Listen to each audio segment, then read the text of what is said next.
Ladies and gentlemen,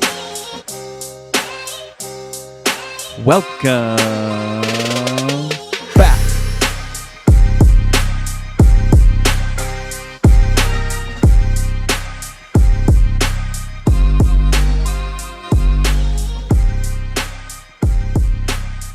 Hello, hello. How's everybody doing?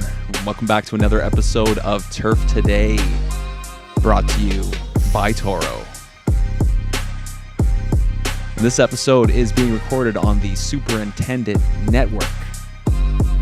My name is Adam Kershane. I'm joined by my co-host, Brian Laurent, and number 79 today with Mr. Jason Bruno of Lynx Nation.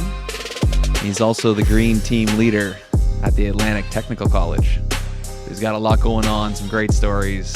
You guys will enjoy him. We got to let you know you will see Adam, myself, down at the Superintendent's Hockey Tournament in Niagara Falls next week. That will be good. Following that, we are heading to San Diego, where I'm getting to golf with Trevor. It'll be fun. And then we are going to Torrey Pines for the GCSAA Golf Championships, which I have not swung a club in a while. So we got to get that ready. A little hockey, a little golf. And we're actually hosting a live event at the show.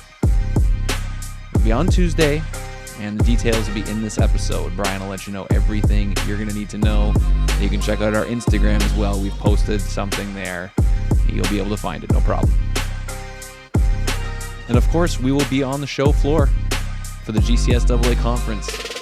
Come and find us. We'll have some freebies. We'll do some little interviews, some fun stuff. The show is the show. We can't wait. I highly recommend you check out the welcome reception, which is going to be on the USS Midway. And yeah, definitely get to the trade show. There's going to be some other educational things you're going to do and networking and stuff, but those are two big events you don't want to miss. There's also a 5K, so bring your shoes.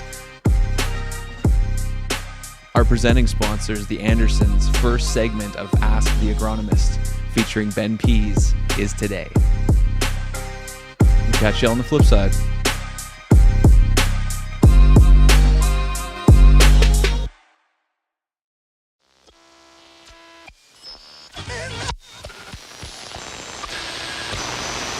Turf Today is brought to you by Toro. Imagine a fairway mower that drives itself. A GPS-guided sprayer that's so precise it virtually eliminates overlap. Or a battery-powered commercial mower that can handle the toughest of grass from dawn till dusk. This isn't just a vision for the future. It's what's happening now at Toro. They're constantly working on solutions based on real input from real customers. So follow Toro on Instagram or X and stay up to date on how Toro is always solving and always evolving. Hey, buddy. Good morning. How are you? I'm great. How are you? Not too bad. Yeah, late Little, night out at the game last night? Yeah, it was a late night. Boys lost in overtime. It's always tough with an overtime goal because everybody stands up and leaves the building at the same time. So it's a mad rush to get out of there, and it's cold and snowing. And Was it a packed house last night? oh yeah, yeah. Well, you Was it? get somebody come like Ovechkin comes to town, it's always exciting. He's got a lot of fans that follow him, a lot of people that are fans of the Capitals because of him, because big name and stuff. And he's he scored in overtime last night, so he's only 21 goals away from breaking Gretzky's record. It's kind of cool. You think he's going to break it this year? I mean, it's gonna be tight. It's gonna be tight. He doesn't play a ton. He mostly on the power play and stuff, but he does get chances. He got a few shots last night. So I don't know. It's one of those things. It's exciting. He'll do it eventually. Guy's a Yeah. machine. Yeah, he is. It's unreal, man. He's ageless, which is crazy. Like that was one of those records you never thought would go down. I know. I like seriously. Gretzky has so many records, but to see that one get broken, it's kind of wild. And Wayne's been so great about it, right? He's like, oh yeah, he's gonna do it. Good for him. Can't wait for it. I'll be there. It's so great. Yeah, yeah. Wonder how many games it's going to take him to do it. Like when you get to that mark, you're 5 goals away or something, and Sports Center constantly switches over to see him chase it and all that kind of stuff. Wonder how many games he'll sit at like 1 goal away or something like that. Right. Yeah. It'd be kind of exciting to see how that all plays out. He's on a good team, so I'm sure they'll do it soon. Yep. What's going on in your world? What have you guys been up to? Just building bad habits, buddy.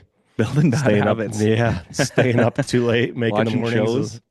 God, it's been so bad. Like since the holidays, the wife and I've just found a bunch of new shows to watch, and it's like okay, because you know how it is. They always end, the one episode with a big hook, and Hmm. and it's like, well, we're invested now. We got to stay up and watch another one. So same thing happened last night. We're up too late watching a new show. Next thing you know, it's like, God, it's midnight. We got to go to bed. Kids got to Yeah. get up, go to school in the morning. Like, we got to work. We got to do that. Ugh.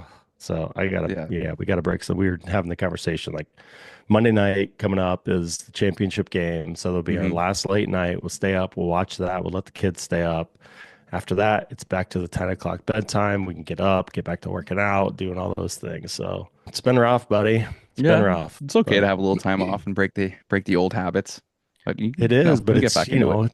it's so hard to get back into it. I mean, we've talked about it a bunch. I'm definitely antsy and it's been good to be back on the road. But when you've got those habits and you're used to staying up late and all that, those 4 o'clock wake up calls hit pretty hard. So Yeah. Oh, they get you. Oh, yeah, what would be like your most favorite, most recent show you guys have watched? Landman, Landman. Okay. have you Yeah. gotten into Billy that Bob. yet? Yeah, it's so good. It's so good. We just finished the last episode last night, and then we got into another one on Netflix. Can't remember what it's called. So we started that one last night. And I think we're like 3 episodes deep or something now. So yeah, yeah. There's good. Have you gotten an ending recently? Yeah, I just started that as American. Is it Primeval or Primeval. Primeval? That's it. Primeval. Yep. Yeah. Yep. Yep. Yeah, that's a That's the one we wild started. show. There's a lot of killing in that, but man, I mean, that's how it was back then, though, right? It was Yeah. just like everybody was so ruthless and like It's the wow. But Wild West. Taylor Kitsch, he's one of my favorite actors. Like he was in Friday Night Lights and John Carter. He was actually a Canadian hockey player that like went to New Oh, York really? City and became an actor. And so No way. he's the main dude there that's trying to help them in that show. Okay. Hmm. Gotcha. I was gonna say, I wonder which guy he is. And I know what that's like though. You fall into a good show and then you're just thinking about it, and then the next day you're like, I got an hour here. Do I maybe slip in an episode? She won't know. Oh no, no. That's the one no in our household. If we start watching a show together, we can't stray. It's No, because then you're watching it yeah. over again, right? Yeah, that's it. Yeah. So yeah, some way she'll find out. So I Mm. don't even tempt it anymore. I've done it a couple times in the past early on in our relationship. I don't even test the waters anymore. Oh, Not fair even worth enough. it, buddy. It's good. I don't know. It's probably good advice. It's good advice Yeah. Yeah. Um, God, what was I just gonna say? about a Oh, show. no. I was gonna go totally off topic, man. We got our happy hour all lined up. Got to talk about that. Oh, yes, absolutely. That's exciting. Happy hour lined up during the GCS conference and trade show or whatever it's called now. Tuesday night, Whiskey Girl from 4 to 6:30 p.m. So we'll be sending out some RSVP information. Hopefully, a bunch of people can join us.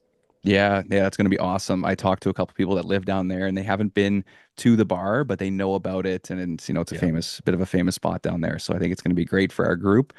Have some fun, get to meet a bunch of people in person and shake some hands, have some drinks. Should be great. Yeah.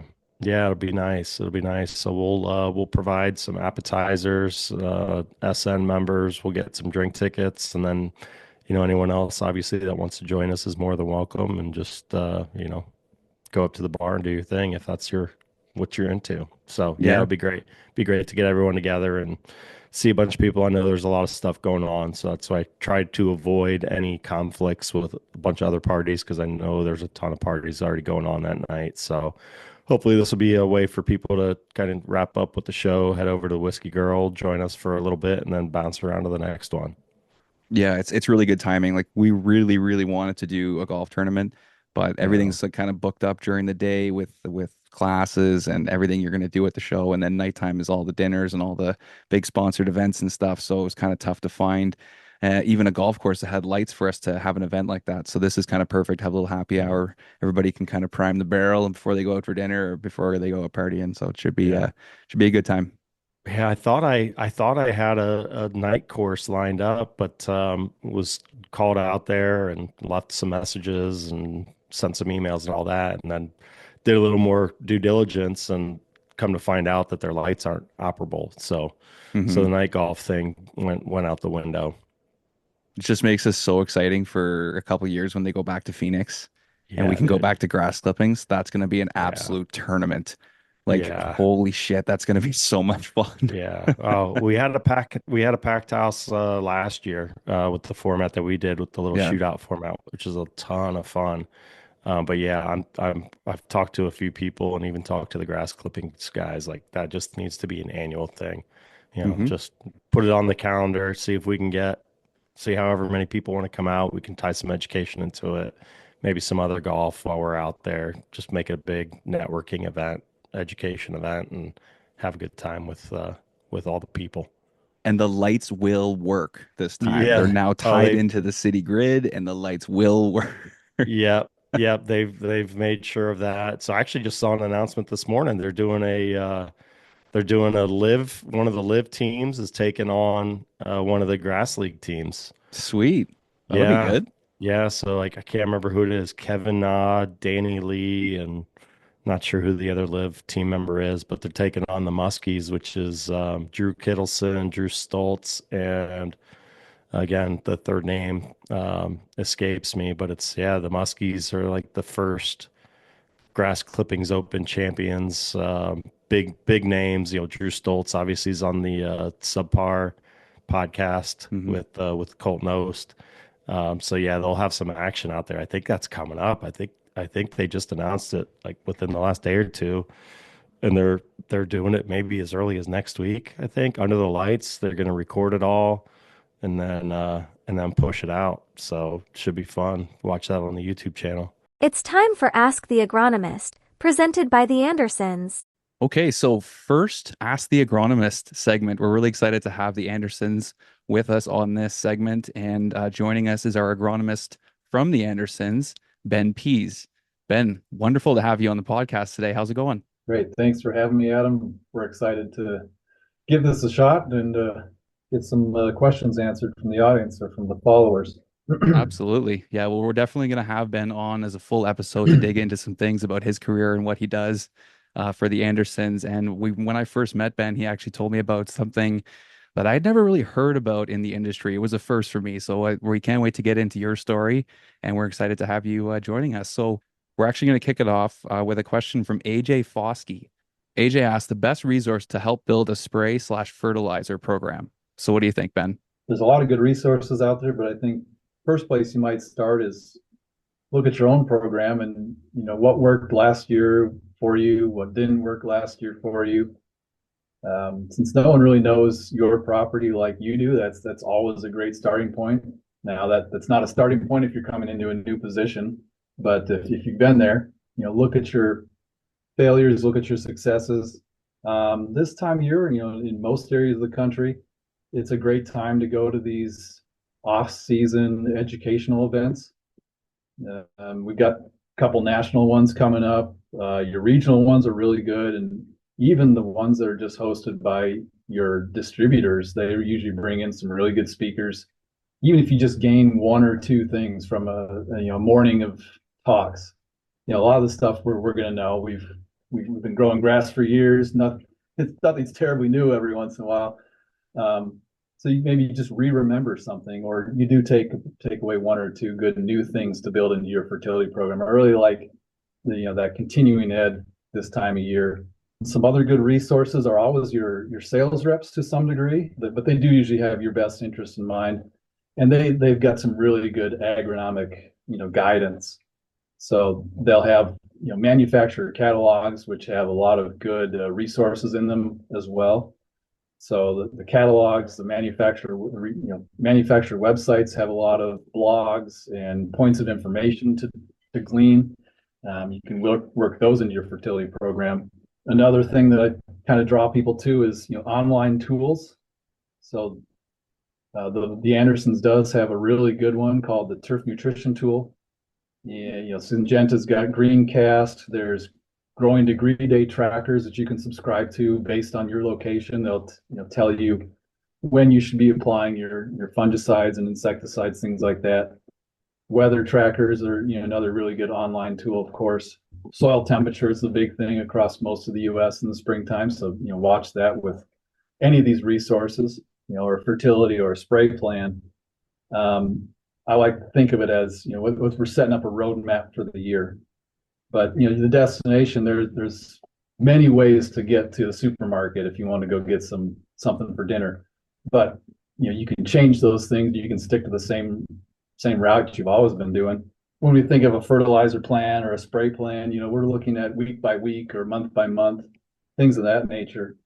And it really plays into the time of year. So time of year, what's the stress factor on the grass? Are we in July and it's hot and we've got hundreds of rounds a day, or is it October and we've got dozens of rounds a day and things are cooling down and going to bed? But when you're kind of thinking along that roadmap, what you got to place in there is your control products. So oftentimes you can do your fertility application at the same time as a control product. So you're going out with your spring pre-emergence, can you fit some fertility in with those applications, whether it be foliar or granular? Post-emergent stuff can also be tied to a fertility application, and your fungicides, insecticide applications. We can tie those things all together and save some labor time, save some machine time. But specifically when we think about nitrogen, you want to think about what are the soil temps at the time of your planned application. Is it in the spring and our soil temps are low? Maybe we need to pick a different nitrogen source than we do in July. We've got a few things. We've got soil temp, we've got turf stress, we've got time of year, we've got all those things relate into how the turf growth pattern is emerging. And so that'll tell us, how much nitrogen to use, what kind of nitrogen to use, fast release, slow release, things like that. And you can even weave it in now. Are we going to spray it or are we going to spread it? So, man, you've got 6 plates flying up in the air right now when you're putting this roadmap together, but they're all going to land together, hopefully. And you pick, does it have a control product? Is it liquid? Is it granular? How much are we using? And a lot of that is weather-based and time of year-based. But a general thing is you want to have a good granular feeding, base feeding kind of a thing. And then you can sprinkle in your foliar applications, through the summer months when maybe stress is higher, using that base nutrition to slow feed, but then you're putting little bits and pieces in on a spray program as necessary. So these roadmaps, you don't want to just adopt a set it and forget it attitude. We can put these things together. We can spend weeks putting these together in the off season, and in a matter of a few days, the whole thing gets changed. So yes, it's good to plan. It's good to say, I need this in the shed, I need this in the barn, but know that you can't just set it and walk away. You have to kind of tinker with it as Mother Nature throws wrenches into the gears and tournaments get put on you or events. So don't be afraid to change it up. If you built that big program, what would be the best way to kind of sell that to your committee or your club? I think I like to go back to that compartmentalization idea. Sometimes, not all the greens committee members or owners are really tuned into turfgrass. And you just give them this big program. All right, I need 20 pallets of this, 10 of that. This is our general program. They're probably going to go, well, where is this all going? But if you break it off into, all right, for the greens, we're going to need these. And, this is your priority on a golf course. If the greens aren't good, we're going to put, a good chunk of our budget here, as you can see in this compartment, towards greens and maybe tees, approaches. And then here's our fairway bucket, and here's our general grounds bucket. So that's a good way to sell it to them, to kind of break it down, and then they can see, okay, yeah, the superintendent's prioritizing what the golfers are looking at, what they're interacting with for the most part. But I think another thing you can do for a greens committee or an owner is to give them some visuals. So if you go to some of these online tools that we talked about, you can show them growing degree days and teach them why you're applying certain things at certain times. Or if you want to show them how fertilizer works, you can go to the turf nutrition tool and put the products in there, put your location in, put your rates in, and it'll build you this nice, nitrogen release curve. So it shows them, all right, this application is going for 4 to 6 weeks, and then we start the next one, and you can see that they all level off throughout the entire year, going from start to finish. And if you're kind of building that out, you can't really, in that program, you can't indicate, well, here's where each application is with kind of a mark on the graph. You can say, all right, this date's where we're putting out our fertilizer plus grub control, because you don't want your fairways torn up by animals overnight or whatnot. Here's where we're putting out our pre-emerge to get rid of crabgrass, and give it to them that way. So they see, well, the problem is crabgrass or the problem is grubs. Here's the solution, and here's why we need to do it at this time. And I think that pulls it together, the visual nitrogen release graph with, telling them, all right, here's this application for this problem, this one for that. And that kind of gets them away from just a big old list of products or a number at the bottom of the sheet, but here's where each one of these are going, and here's what they're doing. Yeah, I think that makes a lot of sense. We kind of have to dumb it down a little bit, because even us, when we first get into the industry, a lot of this doesn't make sense. And, these products are expensive. So at the bottom of the piece of paper would be a big number. So yeah, you definitely got to go through it line by line and, explain why these products will work on each property or each specific property. So it makes a lot of sense. Ben, we really appreciate you stopping by today for our first segment to the Ask the Agronomist. Ben will be back next week. If you want to get your questions in, reach out to us or reach out to anybody that works at the Andersons, and they'll get the questions into us. Yeah, there's our guy. Really cool. Are you live from the golf cart right now? I am live in our little storage area back here where we have many machines. So we're having a Cleveland-like day here. It's dreary and rainy and no golf being played. Ooh. Well, that's ideal for doing this then, I guess. Absolutely. It worked out perfectly. A Cleveland day for Florida is probably like 50 degrees, so I don't feel too bad for you. It's actually a little better than that. It's about 68. A Cleveland day and it's 68. You're killing me, man. You're killing me. It looks like Cleveland, so. Okay. little gloomy out there, huh? Yeah, a little gloomy. What's going on with you guys? Getting back after it, man. Just getting back after it. So getting rolling with the podcast. The visits are starting. So I'm going to be back down in your neck of the woods here end of February. So we'll have to connect and maybe get out for another round of golf. Awesome. Where you headed to? I'm not 100% sure yet. I know the Elbow Room will certainly be a part of the I was going to say, you guys are going to meet down there for sure. Yeah. Panther National might be a good one for you to get to. Ooh. Yeah, I might. That would be a good one. I'll have to reach out. But Steve Airbar is always a good one to talk to. I can help a little bit. I know who's doing PR over there for Panther right now. So no, that'd be cool. I appreciate it. So Jason, for those of our listeners that don't know who you are, just go ahead and give us a little introduction of yourself. Well, I'm Jason Bruno. I've been in South Florida since 1981. Started in the agronomy business as kind of a grunt back in 1987. Were you guys even alive in 1987? I was. Oh, you were. Adam was. I was in the works. So yeah, and so on our campus here, we built. Most people know me as the Lynx Nation guy, which is that's fine. That's the Spider-Man version. This is the Peter Parker version you're talking to. So that's so good. We built this little golf facility on our campus in 1990, and that's kind of how I got involved in the game. Really, I was a BMX racer for most of my young life, and so I didn't really know much about golf other than watching the '82 U.S. Open at Pebble Beach when I was working as a busboy. But other than that, I didn't really know much about golf, and so that was kind of my introduction. And then once we built this place here, I got the bug, really started to learn more about Bermuda grass, and then they sent me off to be educated through the IFAS program at UF. That's a local Fort Lauderdale branch. And I worked a couple of PGA Tour events early in the 90s, Honda Classic. Actually saw Tiger as an amateur playing in the quarterback challenge on a Tuesday afternoon with Bernie Kosar, Phil Simms, Dan Marino, and Mark Rippon. Wow. Not many people knew who Tiger was. This was I'm thinking it was 1993, if I'm correct. It was 92 or 93, and just skinny little Eldrick Woods, about 5'10", 120 pounds. And he was playing the back tees, and they were playing the, whatever the men's tees, and he was, hitting it 50 yards by them then when he was 130 Oh my pounds. So gosh. Just bombing it. Could you yeah, imagine what his NIL deal would be right now? oh, it'd Jeez. be insane.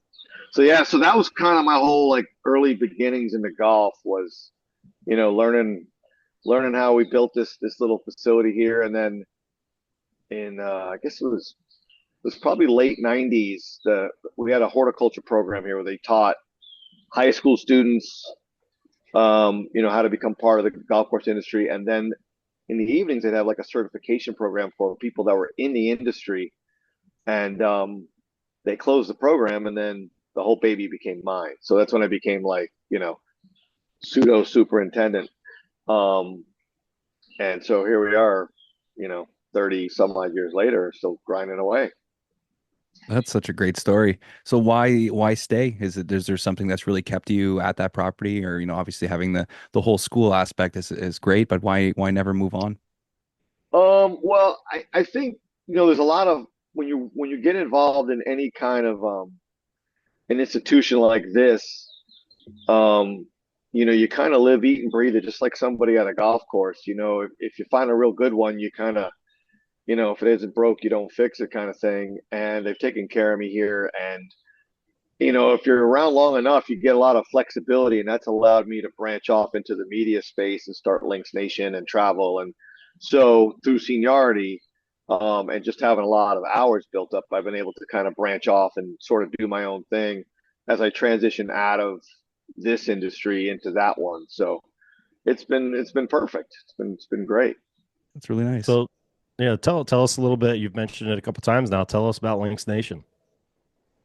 So Links Nation, when I started in 2009, actually, the urging of my one of my partners that was started out with me here in the agronomy side, he moved over to the IT department here on our campus, and he just saw that I was really getting like, I was getting neck deep up into the golf industry and just kind of every single part of it. And he said, "Well, why don't you just start something? You know all these contacts, and you seem to be kind of obsessed with this whole thing." So I was already doing some writing, but I thought, who's going to want to read what I have to say, And he said, "Well, you'd be surprised." And then that's kind of how that whole thing started. And then it just kind of grew from there. Like you guys know, anybody that starts something like that, you have your own doubts as to whether anybody's going to really want to pay attention to what you're doing, but you realize pretty quickly that if you have something worthy to say and it's of interest to people, they tend to tune in. So here we are sitting with you guys. So And what kind of stuff are you doing with Links Nation? I know you do, a bunch of interviews, reviews, all that kind of stuff. I mean, what are you doing with it? yeah, so I'm one of those people that I get bored if I just do one thing. So if I'm only talking turf, or I'm only talking um, PGA Tour stuff, or like the guys that do, like, let's say architecture. Like I'm really into golf course design, but if I just sat around talking about Redans and Barrett's greens all day long, I'd go nuts. So I like a little bit of everything. I like the travel side. I like, visiting resorts and talking about what they have going on. I love doing equipment reviews, and who doesn't love getting free stuff, right? Like, a shaft came from Diamana yesterday, and I still felt like a 10-year-old getting a Christmas present. So, um, who doesn't love all that stuff? I love all of it, So, um, every aspect of it, from doing interviews with, coming on shows like with you guys and testing equipment, and every day every day it's something different with Links Nation. So today it could be I might be going to the park like you guys, where I might be testing out some gear. Tomorrow I might be interviewing Nick Price. The next day I could be talking with you guys. The next day I'm on a plane. It's just sort of like it kind of never stopped, and it kind of feeds on itself. So, as long as people want to keep paying attention, I'll keep putting out the content and visiting these wonderful places. The day we played together, he was actually wearing brand new shoes, right? Somebody had just sent you brand new shoes, and it's just like, holy smokes, I what a think sweet job. I think it was Painter that they literally just come out of the box. They just arrived at my office like 10 minutes before I was leaving to meet you guys. I was like, well, no better time to, test these bad boys out. So the new Jason Day gear, I guess, is what it is. Ah, there you go. Yeah, Painter's a really cool company. That one of the founders, Michael Glancy, he was the golf shoe designer for Under Armour for years, where he'd work with Jordan Spieth on every single model, every year. And he would spend copious amounts of time with me, like showing me every part of the shoe and how it works and, why they put this in the shoe. And then when he left and went to Painter, I said, well, if he's jumping ship, there must be something good going on here. And evidently, like Painter's like, a lot of people don't know who they are yet, but they're kind of jumping off the map. All you have to do is try on, a pair of their shoes, and you'll know immediately, like, oh wow, these are pretty cool. So yeah, that's what the shoes were that day. So yeah, When's the new shaft going to be put into play? When are you going to test that thing out? I'm trying to decide whether I'm going to put this shaft in my 3-wood or in my driver. So maybe I'll have to call Mitsubishi back and say, are you pushing this as a driver shaft? Because if so, maybe I'll put a Titleist tip on it and put it in my driver. But I struggle with 3-woods. I don't know. I guess I'm not the only one. So I'm kind of tempted. It's sort of a high launch, mid spin. I'm struggling with what club to put it in, but it'll go in one of them soon. I'm not sure which. I'm getting ready to head to the PGA show, so I don't know if there's enough time for me to make a gear switch here, but maybe when I get back. You going over? You going to play in the skin game over at Winter Park? So I start my week off at the new Nick Price course called Saletta over on the west coast of Florida with Andrew Harvey from Golf Atlas. And then we go over to Champions Gate on Tuesday, and we're playing at the international course. We're doing something with Omni and Buffalo PR. And then the show starts Wednesday, so it's just kind of crazy 2 days of wall-to-wall meetings. And then a couple cool dinners, but I can't disclose what they are yet, but maybe another podcast we'll talk about what those, they're kind of embargoed at the moment, regarding some new courses overseas. Nice. And then Friday we do Winter Park 9. We do a morning round. We do a brunch at the Briar Patch in downtown Winter Park, and then we do the Friday skins in the afternoon. It's kind of how we cap the week. Yeah, it's not a bad way to go. Busy week. You almost need a vacation from the vacation. You guys know how that is. That's one of Brian's 100%. favorite lines. Yeah. Yeah, it's like one of those deals where you're having a great time, you're crazy busy, but then you get back and you've got to grind at home, and you're just like, I really need some time off from what I just did. So Jason, take us back a little bit. Did you go to school for turf, or was it something else and then you kind of transferred over? No, I actually originally went to school for commercial art, and after about a year or so, I dropped out because I just, there's a lot of stuff going on personally and in my family, and I just was lost. I just didn't, I could see I didn't want to do it. I took some business classes as well. And I'm like, yeah, that's not me either. And then I met my wife shortly after that. So we kind of did everything sort of backwards. We, started a family pretty early on. I've told you guys I have kids that are in their 30s, and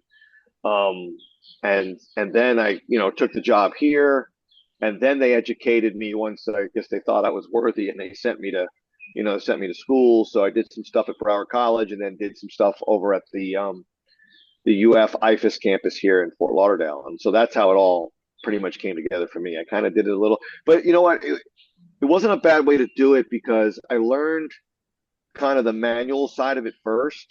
Like I always say, maybe you shouldn't be an architect of any kind, whether it's buildings or golf courses, if you never ran a piece of equipment or put a shovel in the ground. Like it's kind of good to know the practical side of it before you start, making big decisions. You know what I mean? So it actually worked out pretty well for me that way.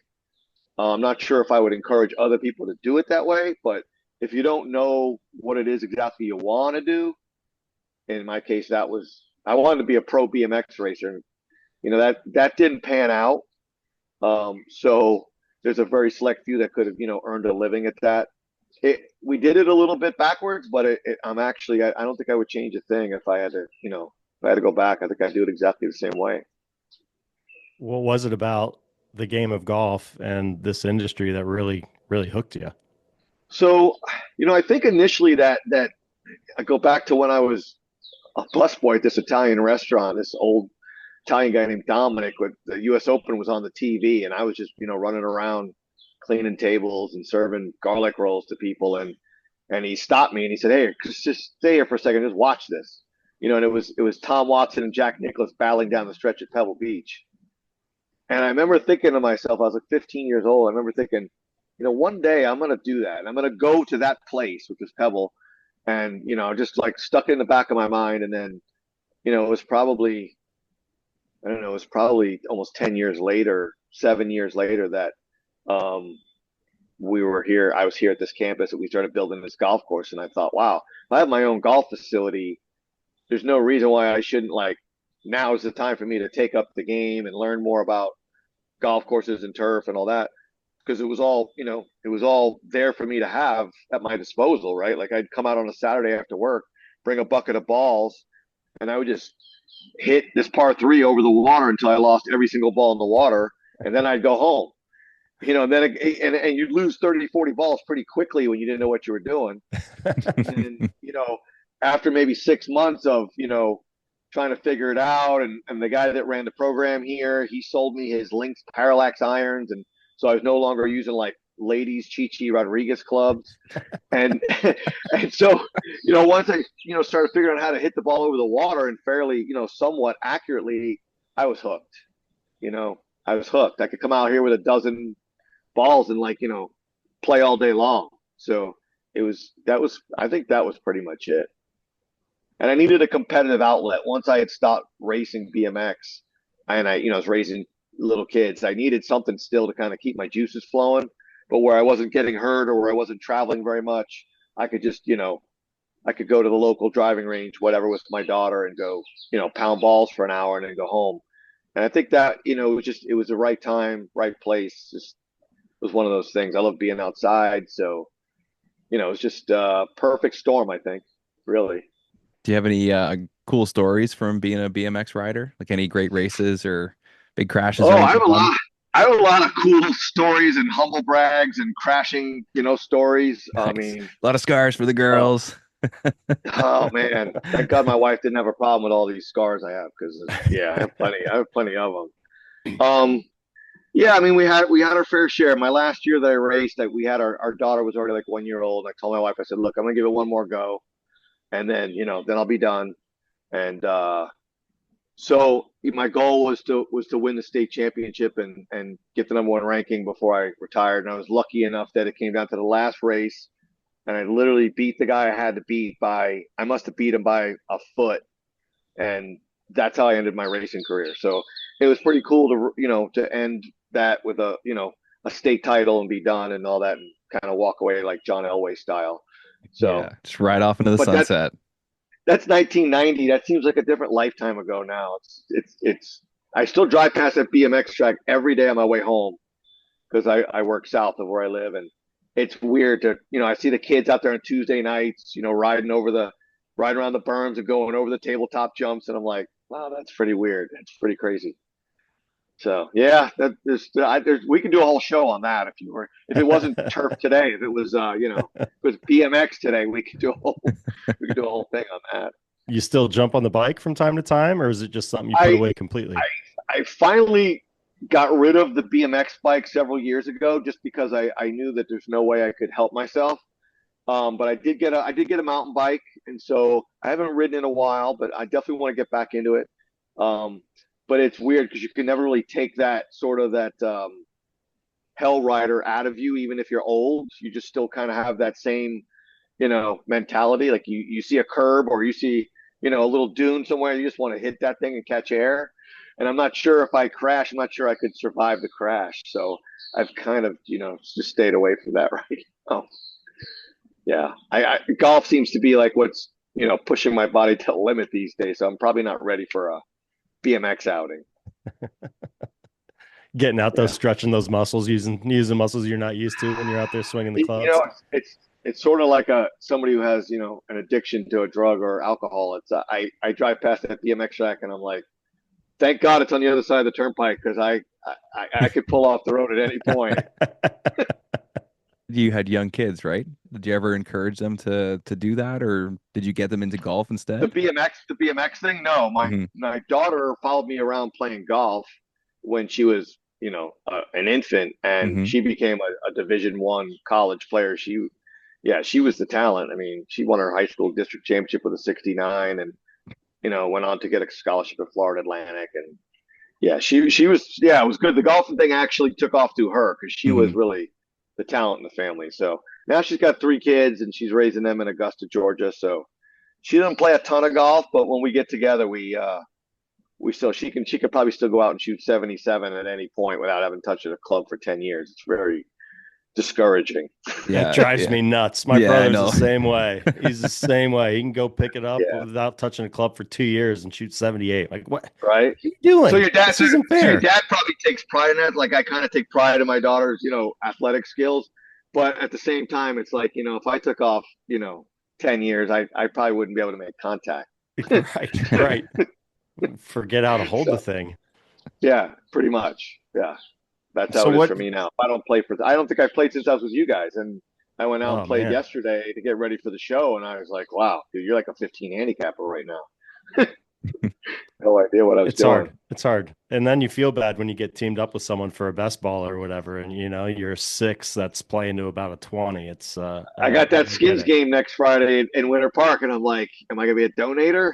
It's probably You've a won a pretty good couple chance. skins out there, haven't you? I've seen some I stuff have. on Instagram where you've Yeah, I've done won some I've done cash. well, but that was a few years ago. So Okay. maybe we gotta stop working so much and start I playing know, some more man. golf. Yeah. Yeah, That's sort of my goal in 2025 is to play a little more golf. I went to TGL the other night, went to Oh, Tiger's sick. debut, and I was covering that, and that got me a little psyched up. I'm not lying. Like it got me a little bit geeked up to get back out. how was that That was a cool. experience? Was that cool to be a part of? It really was. That facility needs to be seen to be believed inside there. I know, like TV. I don't know what I did see the first telecast, and then Tuesday I was there live. It's a lot different live than it is, watching it on the telecast. I'm not sure exactly why that is, but that place has to be seen to be believed. It's really incredible. It really is. I don't know how they came up with that rotating green with all those pins underneath it that they can change the undulations, and it's really something. It really is. I'd like to know the price tag on that place. I'd like to know. Ooh, and it's the second time that they built it too, so who knows? It's yeah. Oh, it was a bubble the first time. So it was a bubble, which like some of those like indoor football practice facilities, and we had like a massive storm here, and they had a power failure, and the whole bubble collapsed.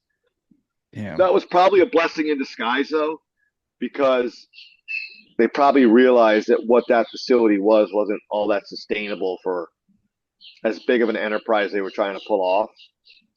So it's probably better that they did like a brick and mortar because it's quite like before the show starts on ESPN. There's quite a bit that goes on operation wise to get everything together between the camera angles, the little drones that are flying around in there, the slabs of turf. I don't know if you guys saw. I posted the like 6 foot cubes of turf that they insert that they use as tee boxes in there, and they use like heavy equipment to move this whole thing in. So after the practice is over, they actually switch out the turf cube.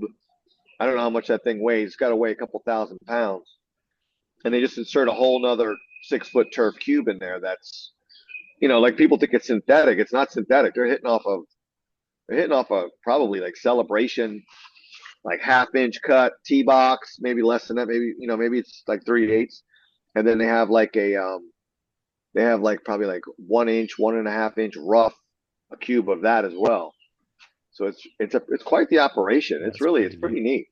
We're having It the really director of is. agronomy of the facility on next week, so it'll be fun to Oh, well, talk to there him you about go. it. So you'll Yeah, you'll get the whole scoop then. Yeah, that's we're gonna it. ask them all the questions. I'll be tuned in. That'll be Awesome. good. Now I'm So I'm supposed to be there next week, but I'll be at the PGA show, so I'll do week 4 when Rory makes his debut. There we go. Oh yeah, that'll be good. That'll be Yeah, really it's good. 20 minutes from that. It's 20 minutes from the house. So how could you Perfect. not? For over 100 years, Standard Golf has been the trusted name in golf course accessories. As inventors and innovators, they design, manufacture, and assemble cutting-edge tools that deliver precision, durability, and eye-catching design, all proudly made in the USA. More than just a manufacturer, Standard Golf is a dedicated partner to superintendents and sport turf managers, supporting their line of work with seamless supply chain and exceptional customer service. At Standard Golf, they're not just manufacturing accessories like the SG Pro Hole Cutter, ST 2000 Cup, Royal Line Flagstick, and Green Activator. They're helping you build better playing surfaces. Standard Golf, crafted for superintendents, driven by innovation. So of all the things that you cover, Jason, I mean, you cover all aspects of the industry. What's your favorite one to cover? So like genre wise or just a specific event? No, just what part of the industry? I mean, you do the turf side, you do the architecture side, You you do know, the business of I, golf. I probably it's probably two things. One is talking with, like you guys talking with superintendents and of course architects. I love getting into the nuts and bolts of what they do. Um, they do it on such a bigger, grander scale than I do it. What I do is so much more landscaping, and we manage like 6 different kind of turfs here on this campus. So it's not just a Bermuda golf course. It's all, it's very eclectic. And so that's a big part of it. I love talking to people like Jay Blasi and David Kidd and Ben Crenshaw about their projects, what they're working on. And then the other part probably that I enjoy at least as much, which is a little more on the selfish end, is the travel part. I get to go to Ireland, and I try to mix in, if I'm traveling to Ireland or I'm traveling to California like you do, I try to mix in some trips to go see Javier at Cal Club, maybe get Thomas to join in for lunch or something because I love talking to those guys. Or if I'm in Ireland, I'll sit there, I'll talk to Enda Mulrooney, who has like 400 acres of dunes land on the ocean, and he has a crew of 6. Crazy. A crew of 6. Like, how do you do it with 6? That's insane. Like here in the States, a good sized crew is like, anywhere between 20 and 27, 28 guys, right?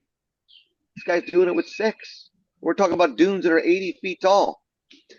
Like, it's on the ocean. It's there's a lot less inputs over there. There's a lot less, it's a lot more, it's almost like minimalist, maintenance, which there's a side of that I really, really like, where it's just, there isn't the same kind of, let's say, demand on having everything being lush and green over there like it is here. If the weather is such, then it's lush and green. If the weather is, cold and dry or hot and dry and it's brown and tan, then you get fast links golf. You know what I mean?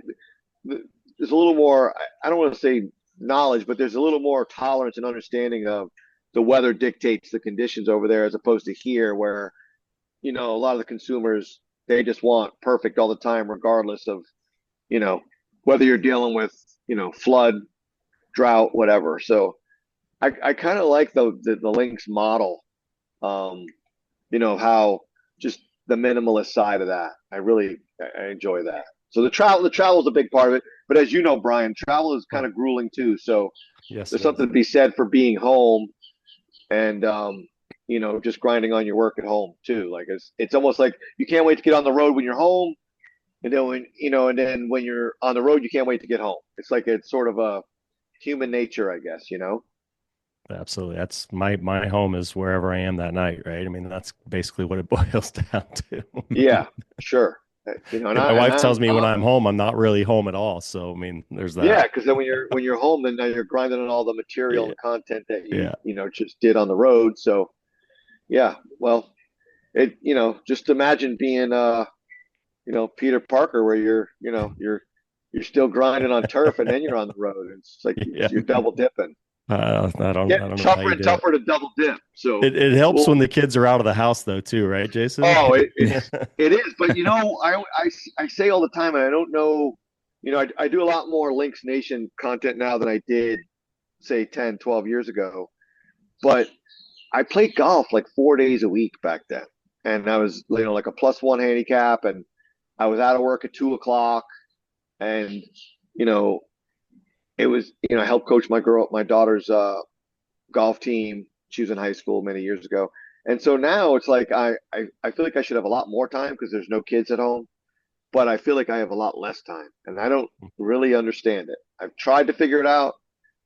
I don't play much golf. I play golf a lot when I'm on the road, but when I come home, it's just a lot of grinding.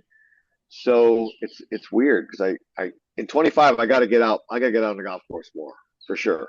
There's no time because everyone keeps sending you more stuff, and you got to, try and Popular figure it guy. all Right? out. I mean, That's it's right. not a You bad got, problem, but Jason. Yeah. it's not a bad problem. You get more shoes, you get more shafts, Yeah. you get more drivers. You got to go. You got to get out there and You got to go hit them. What's your golf closet look like?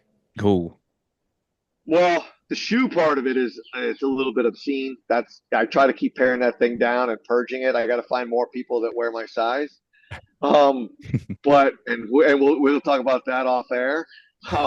But but yeah, it's I when it comes to clubs, if you look in my bag, a lot of stuff in my bag is old stuff because I don't I'll test a lot of stuff, but unless I think it's better than what I have in my bag, I'm not quick to switch. Maybe drivers I am, shafts I am, but like when it comes to like irons and wedges, like I really don't switch unless I find something that I really like. So if it's something I've tested and it doesn't stay in my bag, I'll usually give it away on Twitter or or to a friend or whatever. It'll get tested and then somebody else is the benefactor because I don't like having a lot of just junk laying around. Other than shoes, I have a hard time getting rid of shoes.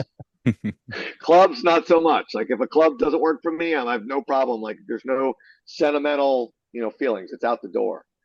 So, I'll give it away to a charity. Something that's going on. If I see somebody doing something online, I may donate the club to charity, and they'll sell it off and make some good use of it. So it goes somewhere. Right on. I wanted to go back a little bit. You were talking about the different crews, and I know we've interviewed a few people from overseas, and the common thing over there is smaller crews, more experience. So sometimes when you hear Yeah, that there's 8 or 9 guys working on a course, it's kind of wild. So I'd love it to is hear wild. about your course and your crew. What kind of things do you guys do there? Do you have an assistant? Do you bring in people to train them and kind of help them move on? Yeah, so we have our crew it's a six person crew, 6 guys, all range in age from 33 to our oldest guy is 66. He's about to retire.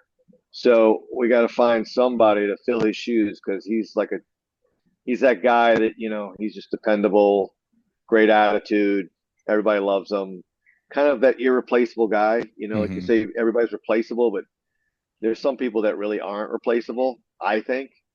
It might take 3 or 4 people to replace him.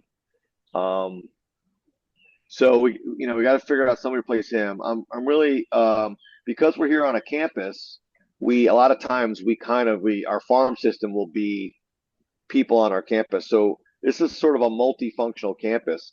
We're a college, but we also have a high school on campus. So we can sort of recruit younger people from the school here and figure out if this is something they really want to do with their lives. I think it's getting increasingly harder and harder to get young people into the field. It seems like everybody wants to be doing something on a computer screen rather than grinding out a hot Florida summer.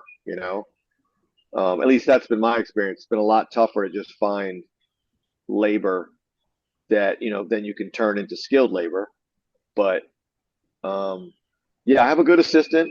He's he covers whenever I'm off playing Spider-Man. He's holding down the fort and making sure stuff gets done. So they'll be throwing down about 800 bags of mulch next week when I'm at the PGA show. So There you go. um, Did you yeah, so schedule that? Did you schedule that job knowing you were going to be gone that week? Is that how it worked?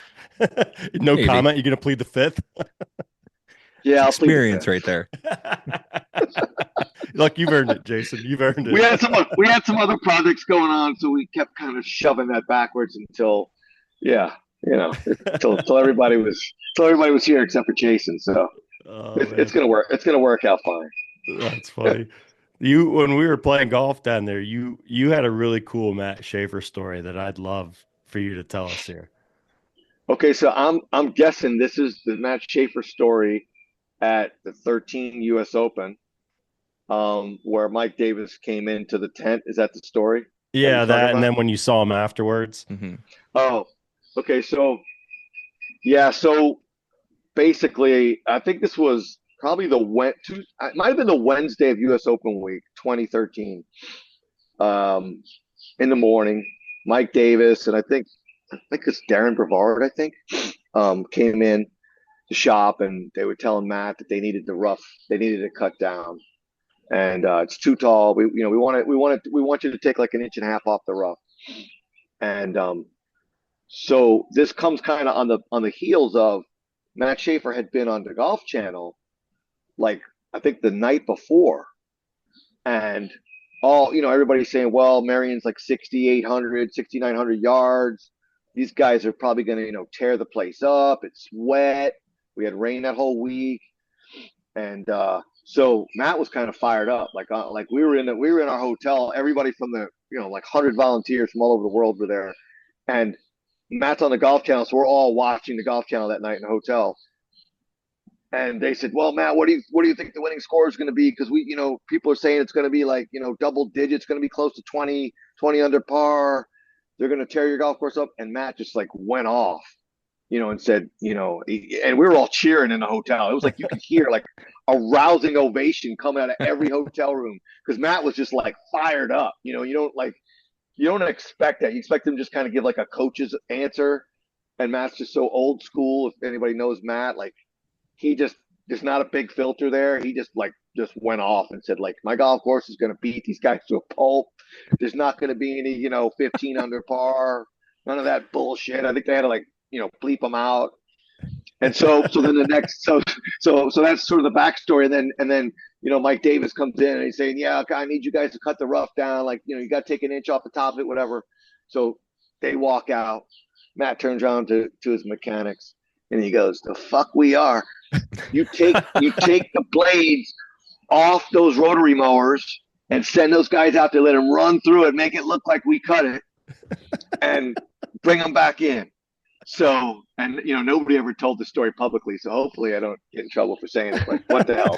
It was 12 years ago, right? Yeah, I was gonna say that. Yeah, a lot of times. grass So, has been so we're cut. all like Matt fans. We're like, yeah, Matt, yeah. So the guys go out, the rotary crew goes out, and they go through the roughs all over the golf course. And like 3 hours later, Mike Davis comes and goes, "Guys, roughs look fantastic. Thanks so much for doing that. The place looks great. We're ready to go." And Matt just turns around and gives this like cat that ate the canary grin. He's like, "Fuck those guys. We're not cutting no rough." And Justin Rose won. He won. Excuse my French. You guys can edit my French out, but I think Justin Rose won at one over par. Yeah. And No way. we all Minus 20. toasted Matt that Sunday night, man. After we handed Justin Rose the wicker, we all toasted Matt like, "Man, you're a motherfucker, man." That's great. No, He then is my all-time favorite, man. I was gonna say there was all-time. a time down the road after that where you saw him and you had a nice conversation with him, wasn't there? Yeah, I finally caught up with him at the superintendent show 2 years ago, where you and I met in Orlando, and I was hunting him down. The first day I couldn't find him. I didn't know where the heck he was. I was asking people like, "Yeah, he's at this booth." Then I go to the booth, he's nowhere to be found. I'm like, man, there's no way I can go another time without seeing Matt. Like I know he's in the building somewhere. So next morning it was like 6. I don't know what time. I don't know what time the superintendent show starts. 7 or something like that. Whatever it was, I got there early because I know Matt's an early riser. So I walked over to the booth like before the show even started, and I knew he'd be like in his place. And I just walked right up to him, gave him a big hug, and I'm like,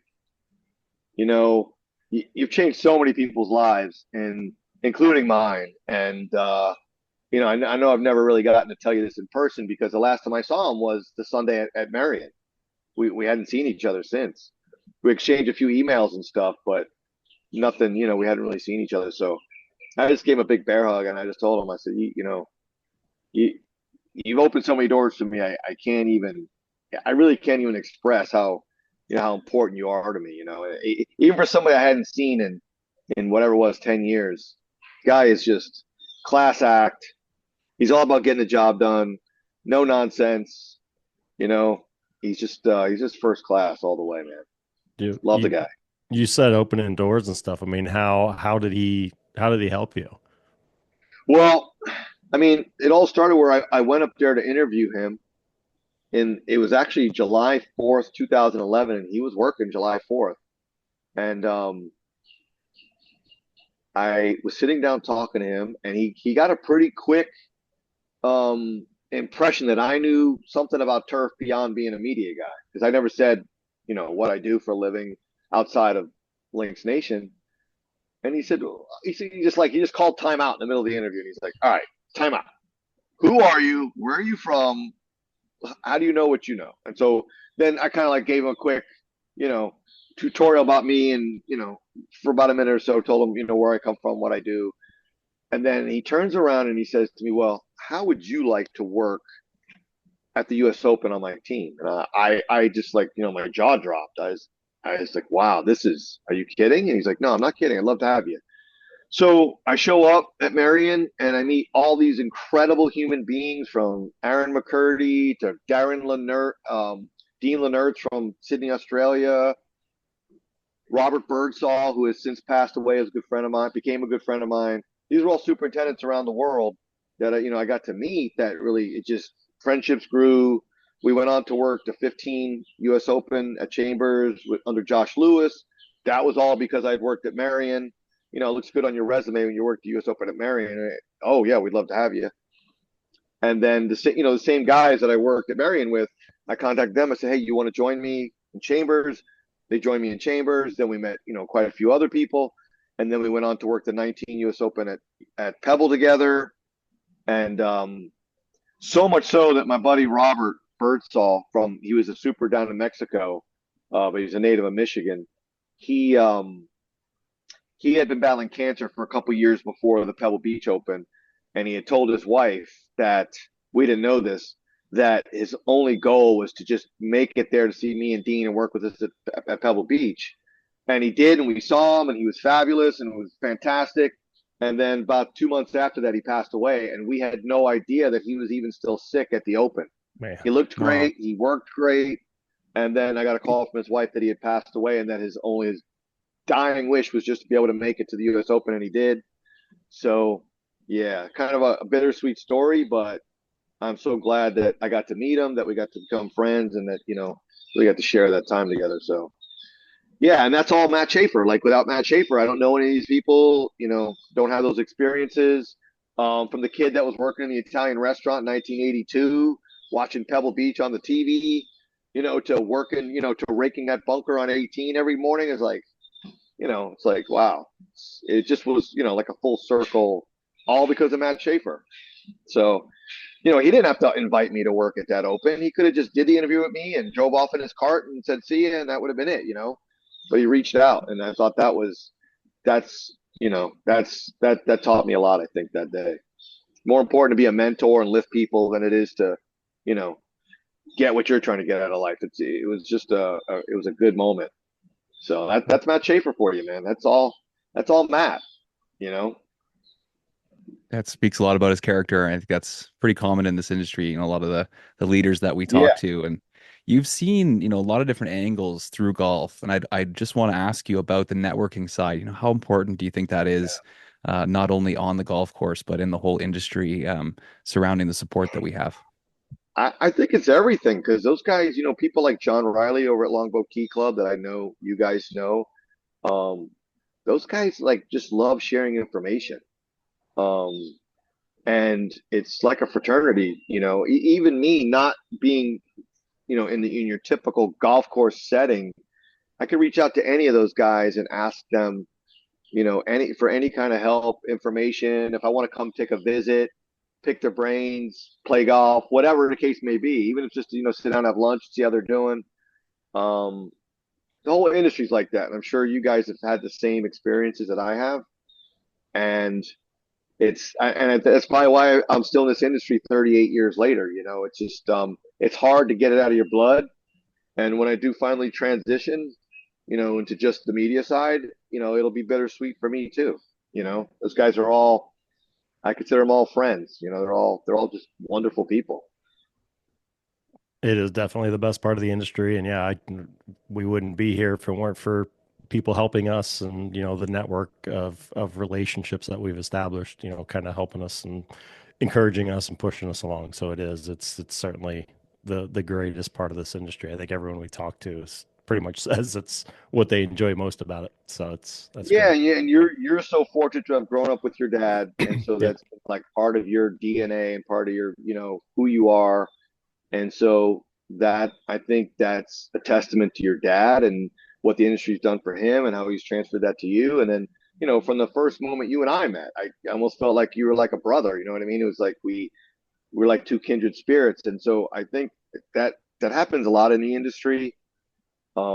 It's sort of a magical thing. It's like pixie dust. It's like it's hard to explain, but it's there, and it's the reason why people that tend to the land are some of the most special people you're ever going to meet in the industry, I think. Yeah, absolutely. I gotta hear this Tiger Woods Porta John story. So, all right, I'm going to make it kind of quick. So it's so when we were, again, it's another Marion story. So me and Dean from Sydney, Australia, we became fast pals when we met. It was just we were on a 3-man crew that was cutting the driving range the week of the Open. So every morning, me, him, and trying to think, Keith Porto, I think was his name, he was the employee at Marion that shepherded us around, and we'd be in the dark every morning cutting the range. So the cool part about doing what we were doing was we were done every morning before the first players like came out to the range. So we had the whole day to kind of like screw around, and Matt made sure that all of us had like incredible access, like probably more access than we should have had. And then Dean and I were like 2 10-year-olds where we'd go places we probably weren't supposed to go. So we were actually kind of like we were sort of hiding from this USGA. We called him the Nazi because everywhere we went, this guy was like a traffic cop trying to keep us from going somewhere. So anyway, so long story short, I'm with Dean. He's from down under, and every time I'm with him, I'm doing this like horrible Crocodile Dundee accent thing. And usually I get home, my wife's like, "Do not do that Australian thing anymore. Like, drop it." Just walk around going, "Good day, mate," all over the place. And so we kind of somehow got into the players shuttle. Like I don't even know how the hell we did it because at Marion everything was like there's no like typical setup. It's everybody like the neighborhood is like where everything is. All the homes are like we're like one home is like the hospitality area. One home is like a makeshift like the locker room was like a tent. So they don't use like Marion's historical locker room there. Like I guess because everything in the clubhouse is being used for some USGA purpose. So we somehow snuck onto the player shuttle, and we're in the shuttle with like I don't know if it was like Justin Rose and a whole bunch of other players. And we get out and we're walking around, and then we see. I said, "Well, Dean, I gotta go use the restroom." He's like, "Well, the only restrooms around here are the Porta Johns." I'm like, "Okay." So we started heading towards the Porta John. There, and it's Tiger and Stevie Williams like right in front of us. I'm like, "Oh shit, there's Tiger, right?" Everybody's like, "Damn, there's Tiger." So, but there's nobody around because it's a player's area. And so Stevie goes back towards the shuttle, and Tiger's like goes to walk into the Porta John, and my buddy Dean goes, "Tiger's gonna use the Porta John," and I'm like, "I guess so." So I go in the Porta John right next to Tiger, and I'm in there taking a leak, and I'm assuming he's taking a leak. And I'm in there just like acting like a goofball going, "Tiger's in there. Tiger's freaking in there taking a wicked piss." And I guess Dean's out there waiting for me, and Tiger comes out of his Porta John, and he can hear me in there just ranting like a lunatic. And he's like just giving he's giving my Porta John like the 10th degree. And I walk out like a minute later, and Dean is on the floor rolling with laughter because he's like, "Dude, you had to see like Tiger was like beside himself looking at you in there, just talking like with some stupid, down under accent, which is horrible." But so that's kind of the Tiger story. Was That's great. I got another Tiger story too. I could tell you really quick. At the 19 U.S. Open, when I was done with my agronomy stuff in the morning, I was doing media work, and I'm on the range and I'm filming Tiger. I'm just shooting pictures of him warming up. And out of the blue, not Steve Williams, who's his caddy now? Fred Jay Couples' LaCava? caddy. LaCava. So Joe LaCava comes over. Joe. Joe turns around and makes a beeline straight for me, and I'm like, oh, what the hell is this? He gets right in my face, and he goes, if you don't quit that shit you're doing, I'm gonna have you thrown out of this tournament. And I'm literally just sitting there taking pictures. Like, I don't know what I was doing. Maybe the shutter was too loud or something. No clue. But he's like, I could like smell his breath. His nose hairs are like poking me in the eye. And he's like grilling me, about what. And I said, what was I doing? And he goes, you know what you were doing? And I'm like, to this day, I don't know what I was doing. And I saw Tiger at the post conference the other night at TGL, and I literally wanted to raise my hand and go, "Hey, what was I doing at Devil that got you so pissed off?" But I didn't, of course. But so yeah, those are my Tiger stories. So probably if you'd have found out I was the guy in the porta john, he probably would have had me kicked out of TGL the other night. So well, now I know your face is going to be plastered at the entryway, so you're probably not going to be allowed back in. Yeah, so hopefully none of those TGL people are listening to this broadcast. Yeah. He was the Porta John kid. We've been looking for him for years. He was that wicked guy with the bad Aussie accent. Yeah, that's me. That's outstanding. Well, just find a good costume that you can wear, fake mustache, all that kind of stuff. There you go. Yeah, you'll be good. Yeah, that'll work real well. We'll work that out. Yeah, so you coming back down? We're going to go play the park again? I would love if Brian to. can afford it, Jason, you were hitting every green. No, the lit. Oh, yeah. Well, yeah. I don't think you're picking that place apart. You saw my game. I can't handle wedges. the money game. I'm a +5 with a wedge in my hand, but you get a 6-iron in my hand now. I'm about a 15 handicap. So you got all that practice in the backyard with your little wedge game area. That's it. That's it. Now maybe I need to like bulldoze the neighbor's house so I could like start hitting longer clubs or something. Because just build a tee on the other side of their house. They'll be fine. Bryson DeChambeau it. Yeah. Just we actually had one. We had one of those before my other neighbor sold his house and left. We had a tee that went back 120 some odd yards, which was kind of nice because my green was like the size of a thimble from back there. So it was only 120 yards, but it looked like you were hitting to like, somebody's patio. That's how tiny it is from that distance. I love it. That's awesome. Yeah, but he moved, so now it's just me and my little 60 and 70-yard shots. So it's the most important part of the game. I got to get out to that grass clippings out in Scottsdale, man. That looks insane. You do. Oh, yeah. Let's go. I got to get that on the list. I'm going back out to California in a couple of weeks to go play Golden Gate Park again. So nice. I'm really excited about that. Yeah. So you've had an ace out there, haven't you? Oh. Yeah, on the 8th hole, opening media day. So that was pretty cool. I think they need to put a plaque out there. They should. Were you the first hole-in-one on the property? I was the first hole-in-one on the 8th hole. Oh, that's a plaque. So I think that deserves at least a flag. Like, absolutely. I'm gonna. Yeah. Like, hey, like, what's going on here, folks? Like, at least a flag. Let's go. I know you don't drink, but did you have to pony up for the rest of the crew out there? Well, I think I probably told you the story. The great part about it was media day, right? So there was nobody there other than just like media, Jay Blasey, and some golf writers and some friends, whatever. And so they had coolers of drinks everywhere. So after I made the hole, like, drinks are on me. There was coolers of drinks everywhere up there on like the first tee. So yeah, that's perfect. Great. Go get a drink on me.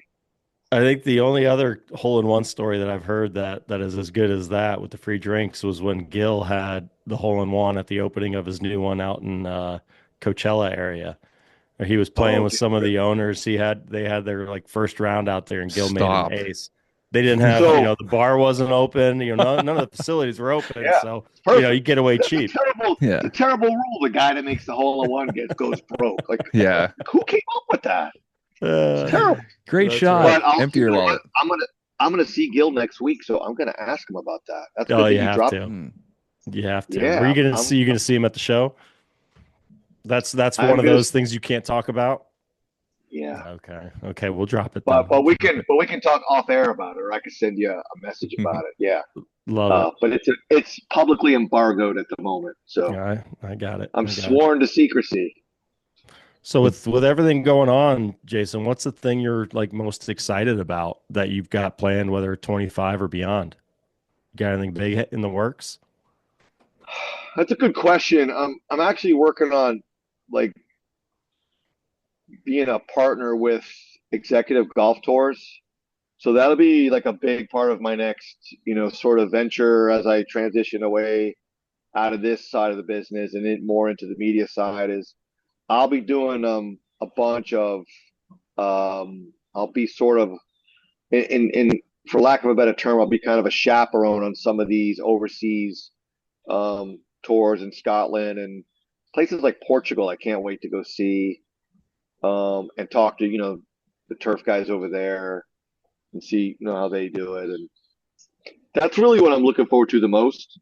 Um, Everything that we've been doing is exciting and it's still exciting, but going overseas a little more and getting to see what some of what the guys do over there is really I think probably the next chapter for me where we take this to the next level and I can dedicate all my time to it.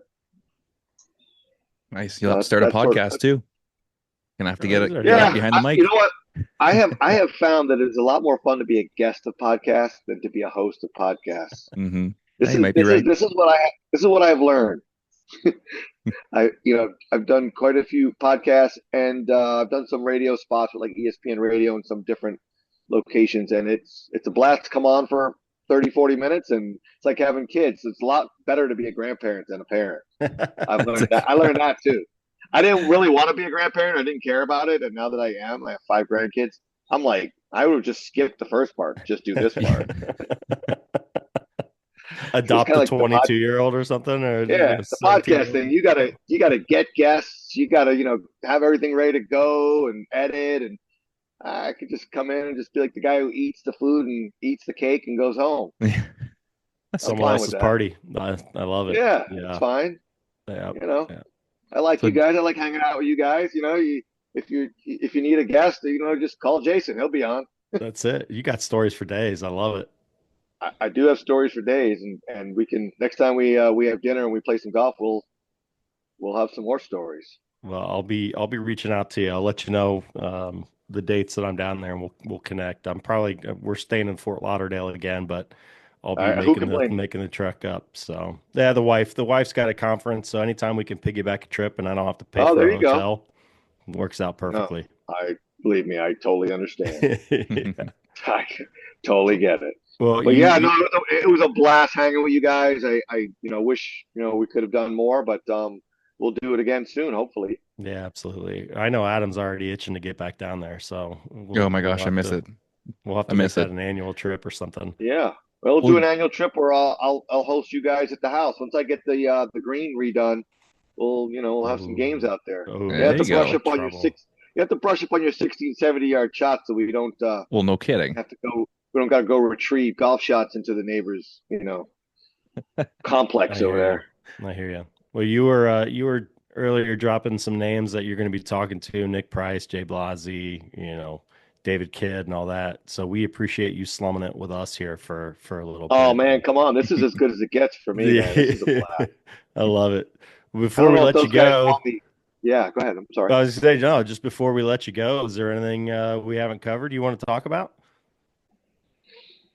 I'm trying to think if there's anything we haven't covered. You're not going to San Diego, right? You're not going to be down for the GCS? I wish I was, but it's sort of like Peter Parker only gets to, pick and choose one or the other. And so, the PGA, I have, my claws are so deep in the PGA show that it's just something I can't miss. Now, if the superintendent show is somewhere local or close by, even if it's somewhere on the East Coast, it's not Orlando, I will, I'll be there. But if it's, on the other side of the country and I'm already going to be in California in second week of February, so it's just didn't work out schedule wise. But I was going to say, you've got another dream trip coming up to California, don't you? I'm excited. We're going to do, this one's going to be more of a trip with my wife, because we had some things in the family happen over the fall that made it difficult for us to celebrate some things. But we're going to go and celebrate. We're going to go see Jay, and we're going to go play Golden Gate. and we're gonna go see his new course out in Livermore, Poppy Ridge, which Yeah, that is looks cool. done. It's great. It's in growing mode now, so I'm pretty psyched about that. I'll probably do a feature on that, and then I'll be back in May for the opening of that, and that's when we'll go. We'll make that a golf trip. We'll go. Nice. We'll get back to Pasatiempo, and we'll get back to see some of the other ones that I'd like to see. The Meadow Club. There's a couple out there that I Meadow still Club haven't. is so good. If you know anybody who wants to throw me a bone for Monterey Peninsula, like I still have not been on that property. If there's anybody listening who wants to, host me in May at Monterey Peninsula, I'm not bashful. There you go. There you go. I, Can't you know, pull I'd a just be rated happy card to, or anything. to be honest, I'd just be happy to walk the property. I Yeah. don't need to have sticks in hand. I just want to see the property. Yeah. Um, Yeah, I was gonna say we yeah, talked about that when we played. I mean, that's my favorite thing. Like yeah, I'd much rather go walk a nice golf course, than play it sometimes. It's yeah. just Because sometimes when you're playing it, there's all these expectations, and you're not paying attention to all the little things that you would yeah, because you're so concerned with birdies and bogeys. yeah. And it's like you just lose, you lose the focus of all the details of what's going on around you. So I, I'm just as happy to walk a golf course now as I am to play it. Yeah. And then you can leave in a good mood too, which is always nice. This is true. Like you're never disappointed if you're just walking the place. So that See, is true. sometimes though, if it's me, like I know I'm like, all right, I'm gonna hit it there, and then I'm gonna chunk it over into that bunker, and then I would just make 6 in this hole, and I'm out. I'm out. So you saw my game. Oh I see my it now. God! Come on, I can man. see it now. That's I can see it now. that's wrong. That's just Yeah. wrong. Can't think Well, like that. this has been awesome, Jason. Greatly Oh, thanks for appreciate you having taking the time to join us, and look forward to connecting here, hopefully in another month or so. I'm excited, man. Thanks for having me, and it was great to see you guys when you were down. Let's do it again. Yeah, well, you boys take it easy when you're down there, okay? Don't call Jerry and Yeah. start inviting him to your parties or anything. Good old Jer Bear. Love it. Awesome, Jason. Thanks, Well, hey, guys. thanks again, buddy. Appreciate you. Yeah, All thanks right, so talk much, to you soon. Jason. All right, All right, take care. Turf Today is also brought to you by the ultimate soil and plant health technology, Apex 10 by Green Nature. And Apex 10 puts the power of nature in your hands. This is a product you got to try out, and we are about to launch a giveaway with Apex 10 on our Instagram to get some products in your hands. So look for that. It's coming up pretty soon. We want to be able to get some products out there so people can start believing how good this is. Check them out on Instagram at Apex10Life. That was great. What a beauty. That was great. Yeah, he's got some cool stuff going on with Links Nation. So hopefully all of our listeners should go check it out. A lot of cool course reviews and interviews with superintendents. He's got some neat things going. Like I said, I mean, he touches all parts of the industry. So any golf geeks out there, he's got it, a little bit of everything for you. It's cool that he loves the agronomy side, knows so much about the science of the grass and everything. But then, he starts talking about the different things with the golf clubs and the shafts and everything. So he's involved in every aspect of the golf world. It's really cool. Yeah. I think it's awesome. I mean, he had no background in golf whatsoever, right? I mean, he just started picking it up and playing the game when they built a little golf course at his campus, and now he's like, at one point, like you said, a +1 or something. I mean, that's incredible. That's incredible. Yeah, fall in love with the game. It'll do that to you. Yeah, it's incredible and frustrating all at the same time. That someone take it up that late in life and they get all the way down to a plus. Like, God, man, what am I doing wrong? Yeah, I used to always ask some of the older members at our course, so do you get better as you age? No, fuck no, you get worse as you age. There's nothing to look forward to. It's always more frustrating. Oh man. People are probably getting tired of hearing me complain about my golf game, so I should probably stop. You'll be fine. I'm excited to go play at Torrey. There's a couple of great courses there with Aviara and some of the other spots. It's gonna be a lot of fun. Just to be down there with the weather and everything too. It's such a great break. Oh, and we get the team up out there. People are gonna see some content from us out there. Yeah, teamed up playing in the best ball and the scramble. Yeah, give people an inside look what that's all about. Yeah, we're gonna have I gotta cameras start getting into the I gotta get into the indoor nets here, some simulators, and start grinding away, buddy. Yeah, we can't embarrass ourselves out there. Oh, it's gonna be fun. I had a lot of fun Yes, when it I will. played in the one in Orlando. So it was one of like the best weekends I've ever had outside of, my hockey stuff or doing things with family. Like it was just something I didn't expect. And then you get down there and you're like, holy shit, this is so cool. Like they Yeah, pull out so all the fun. stops for everything. It's not like Yeah. anything is, oh, where do I go or what are we doing here? It's just like all laid out for you and all taken care of, first class all the Yeah. way. And that's amazing. I mean, it's just a testament to the behind the scenes work done, in partnership with the GCSAA and Toro. It's what 400 players, I think, spread out over 4 or 5 different sites. So just, the logistics of managing one site in a big tournament for one location is challenging enough, but to do it spread out with that many players on that many properties, it's amazing what they're able to pull off and accomplish with that event. So I'm psyched for it. Can't wait to get out there. I've got some golf lined up for Thursday before the show, get some practice rounds in, and then hopefully you and I are able to go play somewhere Friday, and we head into the weekend of the tournaments in prime form. Yeah, yeah, that'll be nice. Yeah, I have a feeling I'm going to have to reload on some golf balls by the time we get to Saturday. So Possibly. I'll come out with 2 dozen, and by Oh Saturday I'm man. going to need to go back to the shop and support the municipality there at Torrey. Hmm. Yes, and for anybody listening that's going to be a part of that, we're going to have cameras and microphones and stuff. So if you guys want to get on the mic or get on the camera or get a picture or something like that, we're trying to get a ton of content for ourselves and for Toro and for the tournament and everything. So the more you can get involved, the better. Don't feel like, oh, those guys don't want to talk to me or they don't want me on camera. Like get involved, Yeah. grab us. We're friendly guys. We want to meet everybody. We want to shoot the shit and get to know you guys. So don't feel like we're not people that can't be approachable or your story's not important. We want to be able to highlight everything. So it's gonna be a lot of great content down there. And if you want to be involved, get involved. Yep. Yep. Absolutely. And then, come showtime when the show floor opens up, we're going to be cruising around with some cameras and microphones there as well. So, if you bump into us when we're out and about walking the floor, stop us, say hey, and get up on the mic. Yeah, yeah. And if we ask you to do something and you don't want to do it, no hard feelings. It's Yep. it's sometimes it's hard to know if somebody actually wants to be involved in something like that. So we Yeah. will be asking people. But if you're somebody that's like, yeah, I'd love to be on a little interview or I'd love to be on the camera for something, come and find us and we'll make it happen. Yep. Yeah. It's going to be fun. Can't wait. It's hard to believe it's only like 2 weeks away. It's coming up. This is our busy time. Like I got the Ottawa show next week, taking some videos, and then we head down next weekend. We head to Niagara Falls for the hockey superintendent's hockey tournament, which I just keep getting more messages and more texts about it. So I think it's going to be a lot of fun.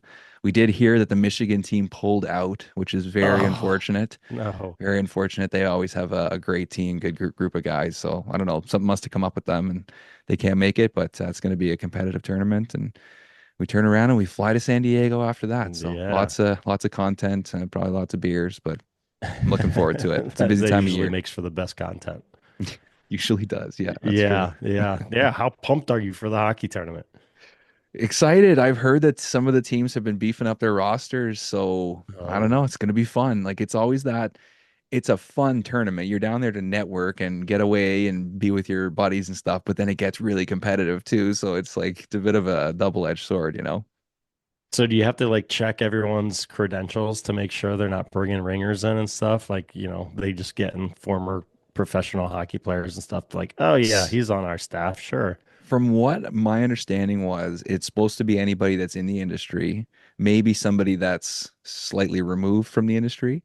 So I played pro hockey with a couple guys that grew up in the turf industry and they live in Toronto. So they're on our team. They meet us down there, they play Mm, with us. So they were greenkeepers. They have worked at the golf courses. The one guy's still in the industry. So you kind of got to be careful. Like I couldn't just call my buddies that I play senior with and be like, let's go to Niagara Falls and win this tournament. Like you, yeah. you kind of have to be in the industry a little bit, but there's ringers I from don't time to know. I mean, time. a guy that grew up in it's a lot to play. I mean, it sounds like it's a friend of a friend. Like if you know somebody that works in the turf industry, you can play almost. Come Yeah, on, man. yeah, maybe. I mean, they just want to get more Yeah. people down there, right? The more people that get Yeah. involved and want to be there for that, because it's a Tuesday, Wednesday during the week. So if you're not working in the turf industry and get the time off to go do this, it's kind of hard to make it work in your schedule. So Well, I I don't know know. that the great one plays a lot of golf and he's got friends that are superintendents and, part of the industry, so I'm sure he can still skate. Maybe he'd want to join your team. He may be, yeah. Sneak him in there. He'd want to be down in Niagara Falls at the last week of January. It sounds ideal. Oh my Great. God. Yeah. The non-tourist time of year, it's going to be fucking cold down there too. My God. Yeah, it is. That's all right. You'll be indoors most of the time, right? Yeah, no, it's going to be a lot of fun. There's guys you don't see all year or talk to all year, and then you get to see them at the tournament and stuff. So it's Yeah.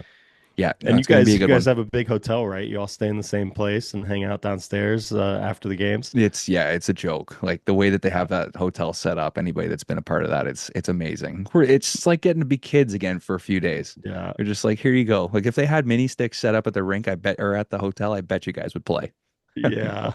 Oh, it's too good. Too good. Sweet, man. So what else you got cooking then? You got the show, you got the hockey, and then just a bunch of family stuff, huh? Yeah, that's pretty much it. I know All it's right. my wife's kind of taking the bull by the horns right now, and being a busy time and having to travel a little bit, it's a lot of it's on her, so she's Yeah. she's gearing up for that. It's kind of tough, right? Because going away, it's going to be tough on her, but at the same time, like you have to go. It's part of your Yeah. job, and we got to go and do work, and it's important for us as a family for me to work. So it's kind of tough. I always feel bad leaving, but you got to do it. So I'm Yeah. really happy that we have that we have a great relationship, and that she's so good with the kids, and she's able to kind of support me when I do go away. So we're lucky that way. It would be hard to do a job like this if you didn't have a supportive wife. And I remember my superintendent telling my wife on our wedding day, he was like, you're marrying a guy that wants to be a superintendent. Like your life is not going to be regular. He's not going to be home when you want him to be home. Like as long as you understand you're signing up for this, like, and so she's always had a bit of an understanding. And the fact that I do work at the golf course, but I can be home, a little bit more often to help with the kids is helpful. But couldn't be able to do it without her. Yep. No, absolutely. It takes a support system. That's for sure. So Mhm. very, very lucky. We're both very fortunate there. So Yeah, and it's just a testament to getting into this industry and all the support that we have. We talk about it all the time, beat it like a dead horse, and we wouldn't be here. And Jason talks about mentors and stuff, and I was sitting there thinking about it was one guy. Like I've had so many hockey coaches, and I've played with so many guys that were older than me that were helpful to me and stuff, but there was one guy that made me fall in love with this industry and made me want to do this. And he pushed me and he helped me with everything that I asked him to help me with. And those people are so special. And that's why they do this job. And that's why they don't ask for all the credit, or they don't, they're not doing it for the money. They do it because they love it and they have a passion for it, and they want to pass it on. So it's Yep. amazing. Yeah, this industry is more about growing people than it is growing grass. So Yeah. that's what makes it so fun. Put that on a t-shirt, Brian. Yeah, it's a little wordy for a t-shirt, but yeah, I hear you. Yeah, no, it is special. Yeah, I think we all have those people in our lives that really pushed us and it got us to where we are. And I'm personally very grateful for all those people that have helped. 100%. 100%. Well, buddy, I guess people, if you're still listening, I don't know how many listeners we still have at this point of the show at the end. Next week is Tanner Kaufman, the director of turf at the TGL SoFi Center. He is going to be coming on. You're listening to this on Tuesday, maybe Wednesday. We're interviewing him on Friday. So you're going to have a few days to send in some questions. We'll put up a question box on Instagram. But it's a whole new ball game with what he's got going on. So if you got some different questions or interesting things you want to know about, let us know, and we'll definitely we'll ask him, because it's going to be a fun one with him. Yeah, absolutely. I can't wait to hear all about that facility. So it'll be very unique. It's going to be interesting. So if you have questions, send them to us, and we'll get them out of him. Yeah, can't wait to hear. That's going to be a fun conversation. So, all right, bud. Well, you have a good one. I will talk to you. We've got next Friday, right? Next Friday, yeah. If something comes up before that, I'll let you know, but should be good to Beautiful. go. All right, man. You be good. Okay, you too. Shout out to Toro, the Andersons, Standard Golf, Flash Weather AI, and Apex 10. You guys are the best. Keep those reels sharp, everybody. We will see you next week. Be good.